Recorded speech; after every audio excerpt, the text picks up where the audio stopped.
Pakistan will see that I will complete the mission for this great nation. I thank you very much. اللہ تعالیٰ کے فضل کے ساتھ جو کچھ ہے آپ کی دعائیں تھیں. ہم گئے شملہ میں بات چیت کی, مذاکرات کیے, لیکن جو معاہدہ شملہ میں ملا, کم از کم شملہ کا معاہدہ وہ ہمارے حق میں. کیسے بھی ہم نے بات کی, کیا بھی, لیکن آئے تو ایسے لوگ تھے جنہوں نے کہا نہیں ہم نہیں منظور کرتے. لیکن اب کیا نہیں منظور کرنے چاہتے؟ 5000 میل ہمارا رقبہ جو دشمنوں کے ہاتھوں میں تھا وہ ہمیں مل رہا تھا. 10 لاکھ لوگ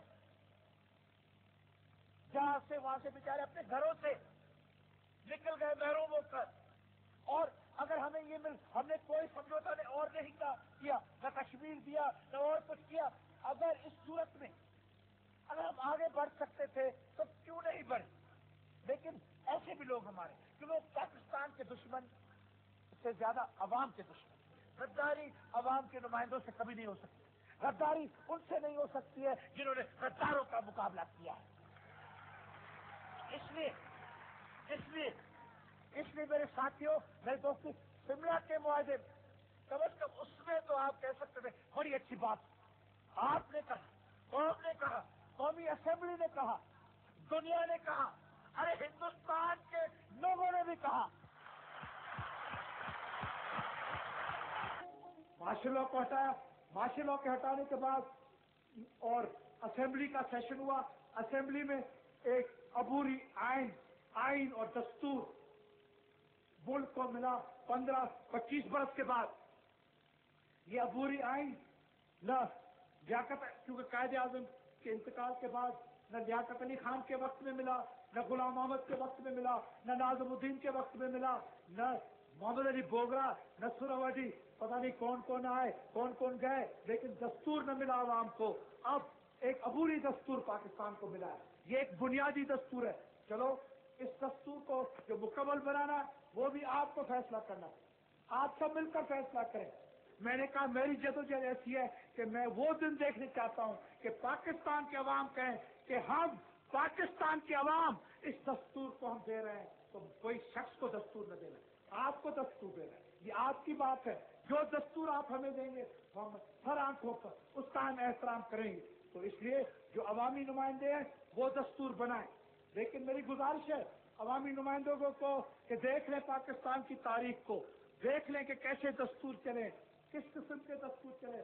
کیونکہ ہم پھر نہیں کہتے آمریت کو.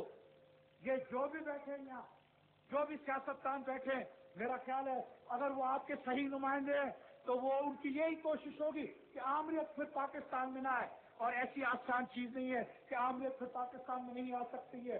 سن لو مجھ سے, اگر ہم نے دور اندیشی سے کام نہ لیا, اگر ہم نے صبر سے کام نہ لیا, اگر ہم نے لے دے سے کام نہ لیا, اگر ہم نے مذاکرات سے کام نہ لیا, اگر ہم نے کوئی چیز بھول کر کوئی چیز دے کر کام نہ لیا, تو ممکن ہے, یقین ہے, تو پھر آمریت کا نظام آ سکتا ہے. یہ بات غلط ہے کہ جی ہمیشہ کے لیے آمریت کو ہم نے دفنا دیا.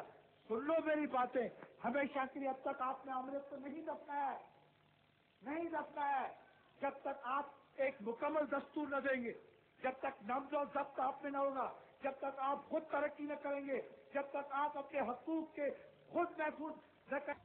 جب پاکستان پیپلز پارٹی بنی تھی اس وقت جب ہم نے سیاست میں ایک نئی جماعت کا داخلہ کیا, آپ کو یاد ہوگا کہ میں نے اس وقت آپ سے وعدے یہ کیے تھے کہ اسلام ہمارا دین ہے, جمہوریت ہماری سیاست ہے, اور اسلامی مساوات ہماری اقتصادیت ہے, اور اس کے علاوہ طاقت کا سرچشمہ عوام ہے. آپ دیکھ لیں, آپ کے سامنے ہمارے کارنامے ہیں, آپ کے سامنے ہماری کوششیں ہیں. آپ خود اب اندازہ کریں, آپ خود اس چیز کی گواہی دیں, اس کا فیصلہ کریں کہ کیا ہم نے اسلام جب ہم نے کہا تھا ہمارا دین ہے, جب ہم نے کہا تھا کہ کتاب اور سنت کے خلاف